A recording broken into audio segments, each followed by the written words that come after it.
कहानी की शुरुआत एक ऐसे समय में होती है जहां यूएसए में पानी की इतनी कमी हो गई थी कि अब एक बूंद पानी के लिए लोग दूसरों की जान तक ले सकते हैं और इसी के चलते ज्यादातर लोगों ने उस जिला को छोड़ दिया था। लेकिन अर्नेस्ट का मानना था कि अगर उन्हें पानी मिल जाए तो एक बार फिर से पेड़ पौधों को उगाया जा सकता है और उसकी इसी सोच के चलते उसका पूरा परिवार अभी भी वहीं रुका हुआ था। एक दिन दो लोगों ने अर्नेस्ट की फार्म पर बनी एक छोटी सी बिल्डिंग का ताला तोड़ने की कोशिश की, लेकिन अर्नेस्ट ने उन दोनों को रंगे हाथों पकड़ लिया, जिसके बाद उसने तुरंत ही उन पर गोली चला दी। उनमें से एक चोर ने भी अपनी बंदूक निकाली, पर अर्नेस्ट ने उसी वक्त उसे खत्म कर दिया और ये देखकर वहीं साथ खड़े दूसरे चोर ने अपनी जान की भीख मांगनी शुरू कर दी। उसका कहना था कि किसी ने उन्हें बताया था कि यहाँ पे पानी छुपा के रखा हुआ है, और तभी अर्नेस्ट की नजर उसकी बंदूक पर पड़ी और उस चोर के गोली चलाने से पहले ही उसने उसे भी खत्म कर दिया। इधर पास में ही मौजूद अर्नेस्ट के बेटे जोरम का मानना था कि वो भी इस काम में अपने पिता की मदद कर सकता था।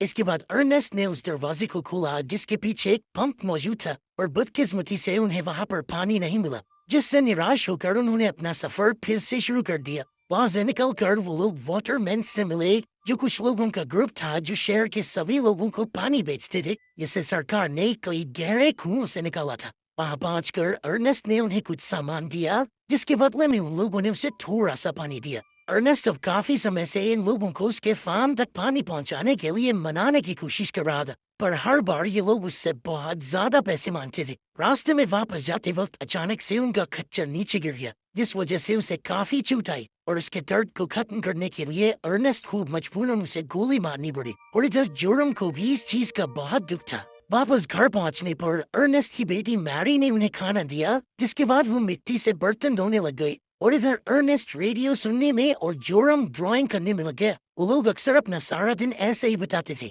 पर तभी अर्नेस्ट को एक जोर की आवाज आई, और जब उसने बाहर जाकर देखा तो उसे पता चला कि मैरी छुपकर अपने बॉयफ्रेंड से मिलने गई थी। अगले दिन अर्नेस्ट और जोरम अपने खच्चर के बदले में सिम नाम के एक रोबोट को खरीदने के लिए सैम की ऑक्शन में पहुंचे। क्या उस रोबोट के लिए उनके साथ साथ सैम के बेटे फ्लेम ने भी बोली लगाई, और एक घंटे की टक्कर के बाद आखिरकार अर्नेस्ट ने सिम को खरीद लिया। लेकिन अब उसके सर पर कर्जा और ज्यादा बढ़ गया था। इसके बाद वो लोग हॉस्पिटल में अर्नेस्ट की बीवी कैथरीन से मिलने के लिए पहुंचे, जो एक एक्सीडेंट के बाद से चल नहीं पाती थी, और अब उसे चलने के लिए हॉस्पिटल की एक खास मशीन का इस्तेमाल करना था, जो बहुत ही ज्यादा महंगी थी। और अगर अर्नेस्ट और उसका परिवार कैथरीन को वापस ले जाना चाहता था तो उन्हें वो मशीन भी खरीदनी ही पड़ेगी। कैथरीन के साथ समय बिताने के बाद वो लोग वापस घर के लिए निकल गए। यहाँ रास्ते में उन्हें रॉबी और सूज अपने बच्चों के साथ दिखाई दी। इसके बाद अर्नेस्ट और जोरम पेट्रोल पंप पर गए। यहाँ अपनी गाड़ी की टंकी भरवाने के बाद अर्नेस्ट ने थोड़ा सा पेट्रोल पी भी लिया,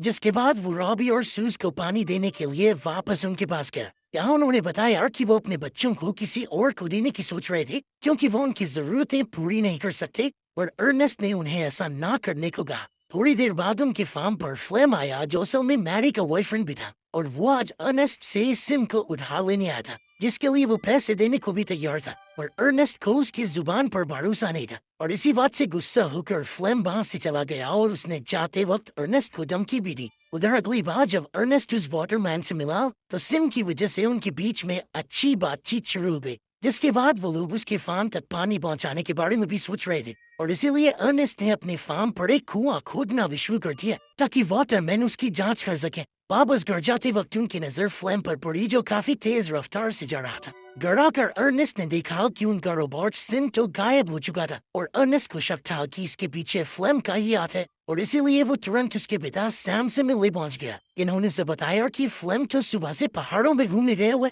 असल में अर्नेस्ट का फार्म एक वक्त पर सैम का हुआ करता था, और इसीलिए फ्लेम की नजर हमेशा अपनी खोई हुई चीजों पर रहती थी। थोड़ी देर बाद जब अर्नेस्ट पहाड़ों पर छानबीन करने गया तो अचानक किसी ने उसे मुक्का मारकर बेहोश कर दिया, और जब उसकी आंख खुली तो उसने देखा कि वाटरमैन गैंग ने उसे घेरा हुआ था, जिनका आरोप था कि अर्नेस्ट ने सिम का इस्तेमाल करके उनका सामान चोरी किया है। अर्नेस्ट ने उन्हें कई बार समझाने की कोशिश की, पर उनके लीडर केलब ने उस पर हमला कर दिया, जिसके बाद उनके बीच में लड़ाई शुरू हो गई, और तभी अर्नेस्ट ने किसी तरह केलब की बंदूक और चाकू छीन लिया, जिसका इस्तेमाल उसने सभी लोगों को खुद से दूर हटाने के लिए किया, और सही मौका देखते ही वो वहां से भाग निकला। घर के रास्ते में उसकी नजर पास में ही सो रहे फ्लेम पर पड़ी, जिसने सिम का इस्तेमाल करके चोरी की थी, ताकि सारा इल्जाम अर्नेस्ट के ऊपर आ जाए। लेकिन अर्नेस्ट ने चुपचाप अपनी बंदूक तान कर सुबह होने का इंतजार किया, जिसके बाद उसने फ्लेम को सिम से बांध दिया जिसमें उसने चोरी का सामान रखा हुआ था। और इसके बाद वो लोग कड़कती धूप में वाटरमेंस को ढूंढने में लग गए, जिस दौरान फ्लेम लगातार मैरी के नाम से अर्नेस्ट को गुस्सा दिलाने की कोशिश कर रहा था। उसे सबक सिखाने के लिए अर्नेस्ट ने रस्सी खींच कर उसे गिरा दिया और थोड़ी देर बाद वो दोनों ही प्यास से थक गए थे और फ्लेम ने किसी तरह अर्नेस्ट को पानी पीने के लिए मना ही लिया। पर असल में उसके पास पानी की जगह शराब मौजूद थी, जिसकी वजह से अर्नेस्ट को नशा चढ़ रहा था और वहीं फ्लेम तो बस उसे पीने का नाटक कर रहा था। अब अर्नेस्ट जैसे ही वापस से लीगल खड़ा हुआ तब तक उसे काफी ज्यादा नशा हो गया था और शायद यही फ्लेम का प्लान था और उसने इसी मौके पर अर्नेस्ट पर पत्थर फेंक कर उसे बेहोश कर दिया। बेहोशी की हालत में अर्नेस्ट को कैथरीन के एक्सीडेंट के सपने आ रही थी जो उसकी शराब की लत की वजह से ही हुआ था। और जब अर्नेस्ट को वापस होश आया तो फ्लेम ने उसके मुंह में फिर से शराब डालना शुरू कर दिया। इस बात पर वो बहुत चिल्लाया, बहुत मना करने की कोशिश की, लेकिन फ्लेम नहीं माना। इसके बाद फ्लेम मैरी से मिलने के लिए उनके फार्म पर पहुंचा और उसे देखकर वो बहुत खुश हुई और वही जोरम को अपने पिता की चिंता हो रही थी और इसीलिए वो उन्हें ढूंढने निकल गया। रात होने के बाद उसकी नजर सिम पर पड़ी जो उस वक्त वाटरमेंस के अड्डे के पास खड़ा था और वहां पहुंचकर उन्होंने उसे बताया कि सिम के साथ हुए एक हादसे में अर्नेस्ट की मौत हो चुकी है। अंतिम संस्कार के दिन मारी वापस आई और दोनों भाई बहन काफी देर तक रोते रहे, जिसके बाद वो दोनों अपनी माँ को ये खबर देने के लिए हॉस्पिटल गए जहाँ फ्लेम उन्हें लेने के लिए आया और वापस घर आने के बाद जोरम ने गुस्से में सिम को तोड़ना शुरू कर दिया और तभी फ्लेम ने उसे रूक कर समझाना शुरू कर दिया। उसने मारी से शादी करने का वादा किया और कहा कि इस नाते अब मैं इस परिवार का मुखिया हूँ और तेरी बहन प्रेग्नेंट भी है, छोटे तो उसका थोड़ा ध्यान रखियो, ठीक है। फ्लेम ने फार्म के लिए काफी कुछ सोचा हुआ था और जोरम ने उसे अपनी मर्जी से काम करने की इजाजत भी दे दी। उसी दिन फ्लेम कुछ सामान लेकर केलब से मिलने गया और उसने उस सामान के बदले केलब को एक पाइप उसके फार्म तक डालने को कहा, जिसके लिए पहले तो केलब ने मना कर दिया। पर जब फ्लेम ने उसे याद दिलाया कि अर्नेस्ट की लाश के पास उसकी बंदूक और चाकू मिला था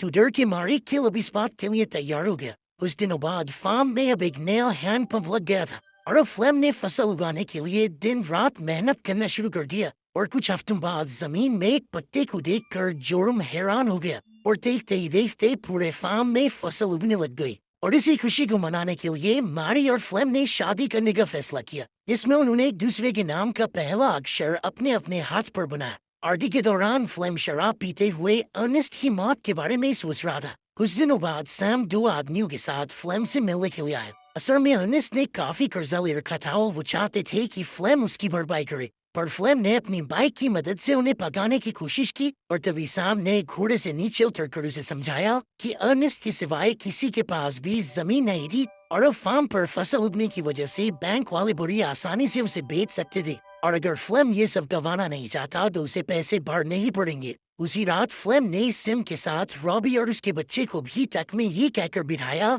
कि वो बाजार में सिम का भाव पता करेंगे और बाजार पहुंचकर उसने रॉबी की मर्जी के बिना ही उसका बच्चा बेच दिया और जब उसने अपना बच्चा वापस मांगने की कोशिश की तो उसके खरीदारों ने उसे वहीं पर गोली मार दी और जब उन्होंने फ्लेम के ऊपर हमला किया तो वो वहां से भाग गया और इसी दौरान कुछ गोली सिम को भी लग गई और उसमें फैक्ट्री मोड एक्टिवेट हो गया, जिसके बाद वो अपनी मर्जी से अपनी फैक्ट्री की तरफ बढ़ने लग गया। अगले दिन फ्लेम ने बच्चे को बेच कर आए पैसे बैंक में भर दिए और घर पर सबको बताया कि उसने सिम रोबोट को रॉबी को बेच दिया है। वहीं दूसरी तरफ सिम अपने असली मालिक कैल्विन के पास पहुंच गया था। इन्होंने उस पर अर्नेस्ट का नाम पढ़कर उसके फार्म में कॉल कर दिया, जिसे जोरम ने उठाया और कैल्विन से बात करने के बाद उसे फ्लेम पर शक हो गया और इसीलिए उसने बाजार जाकर जांच करने का फैसला किया। उसी दिन खाना खाते वक्त जोरम ने फ्लेम से रॉबी के बारे में पूछा, लेकिन उसका कहना था कि रॉबी ने सिम को खरीदने के बाद अपने परिवार से मुंह मोड़ लिया है और जोरम सच जानना चाहता था और इसीलिए वो घर पर झूठ बोलकर बॉर्डर पार जाने के लिए निकल गया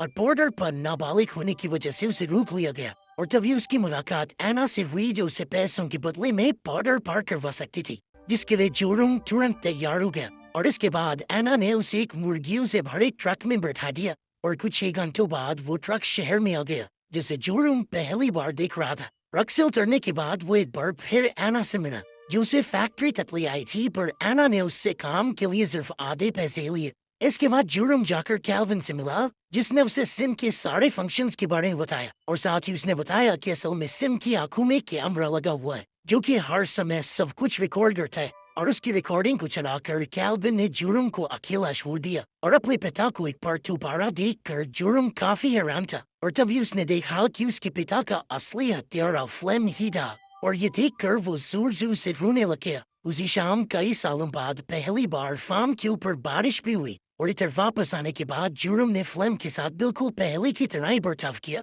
और साथ ही उसे सिम के बारे में भी बताया जो गैराज में करा था। और अपनी झूठ को छुपाने के लिए फ्लेम कहने लगा कि शायद रॉबी शर्म के मारे उसे छोड़ दिया होगा। एक दिन फ्लेम और जुर्म जानवरों का शिकार कर रहे थे लेकिन फ्लेम से एक भी निशाना नहीं लग रहा था और इसीलिए उसने बंदूक में खराबी बताकर जुर्म को निशाना लगाने को कहा। फ्लेम बिल्कुल जुर्म की बंदूक के सामने खड़ा था लेकिन उसने खुद पर कंट्रोल करके सिर्फ हिरन का ही शिकार किया। वापस खड़ा कर जुर्म ने बंदूक को छुपा दिया और खाना खाते वक्त उसने फ्लेम को बताया कि रॉबी उससे मिलना चाहता है और फ्लेम इस बात को मानने को तैयार ही नहीं था। लेकिन फिर अगली सुबह फ्लेम को एक लेटर मिला जो जुर्म ने रॉबी बनकर उसे लिखा था और इसमें रॉबी ने फ्लेम को पहाड़ी पर मिलने के लिए बुलाया। जाने से पहले फ्लेम अपनी बंदूक ढूंढ रहा था पर तभी जुर्म ने उसे बताया कि उसने बंदूक को ठीक होने के लिए दिया और उसकी ये बात सुनकर फ्लेम सिर्फ एक चाकू लेकर सिम के साथ पहाड़ियों की तरफ बढ़ गया और तभी रास्ते में वो अचानक से एक गड्ढे में गिर गया जिस वजह से उसे काफी ज्यादा चोट भी आई और उसने चिल्ला चिल्ला कर मदद मांगना शुरू कर दिया और तभी उसके सामने जुर्म आकर खड़ा हो गया जो सिर्फ एक पत्थर के साथ उसे घूर रहा था। इधर फ्लेम भी ये बात तुरंत ही समझ गया कि जुर्म सच्चाई जानता है और उसने अपनी जान के लिए भीख मांगना शुरू कर दिया और उसकी फालतू बातों से बोर होकर जुर्म ने उसे गोली मार दी। वापस घर आने के बाद उसने मैरी को ये सोचने दिया कि शायद फ्लेम उसे छोड़कर कहीं चला गया था और अब वो फार्म की मदद से अच्छे खाने के साथ साथ कैथरीन के लिए मशीन भी खरीद सकते थे और साथ ही जुर्म ने सिम की अब तक की पूरी फुटेज एकदम साफ